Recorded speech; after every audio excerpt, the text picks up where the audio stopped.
welcome back everybody to the final episode of my Luck of the Irish series.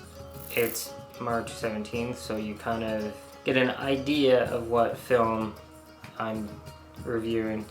And if you saw yesterday's video, I told you what the video was, so I'm going to be taking a look at the 1993 film Leprechaun.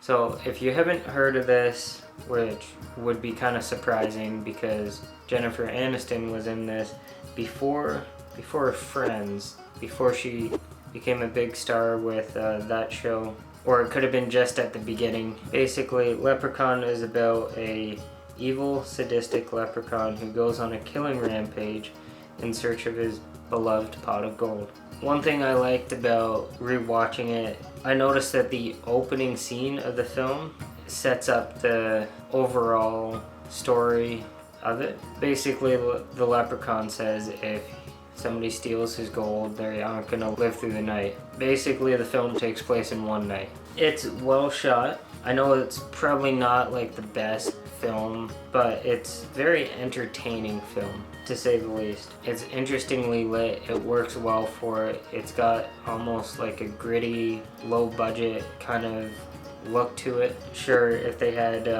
like a better budget, the camera quality might have been better.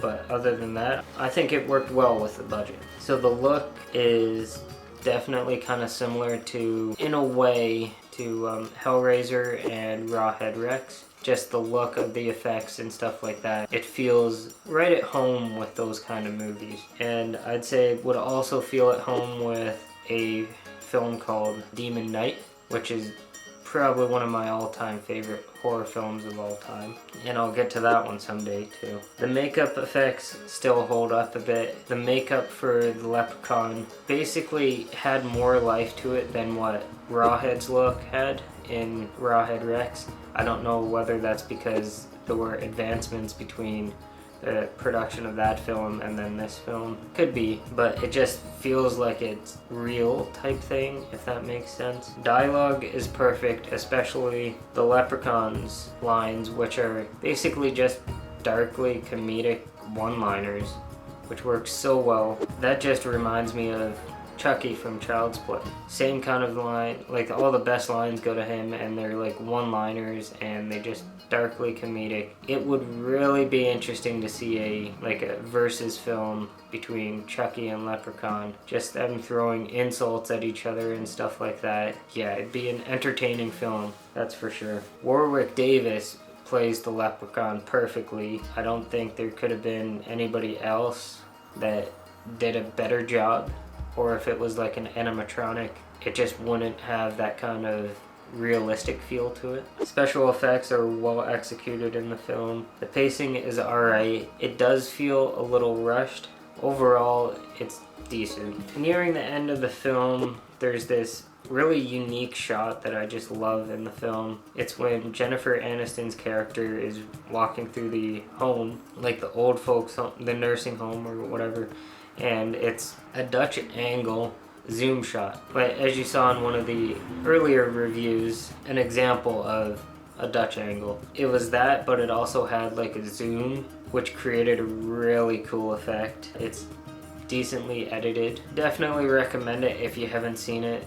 At least for the entertaining factor. Like, you might not like the writing or anything, but it's definitely a movie you could see at the drive-in, a popcorn movie. If I had to give it a rating, I'd probably give it a 9, just because of how entertaining it was and like all these cool effects. Highly recommend it. That's it for Luck of the Irish. If there's any recommendations for other Irish horror films that I missed, be sure to drop them down in the comments and I'll be sure to check them out, and I might even bring this series back next year, so I think that'd be pretty cool. Obviously, I'm gonna take a look at the other Leprechaun films, which get more outrageous and kind of worse. But I'll do it all for you guys, so stay tuned and give this video a like, subscribe if you're new. Thanks for watching my Luck of the Irish series. Might be coming back with another series next month. We'll have to see. See ya.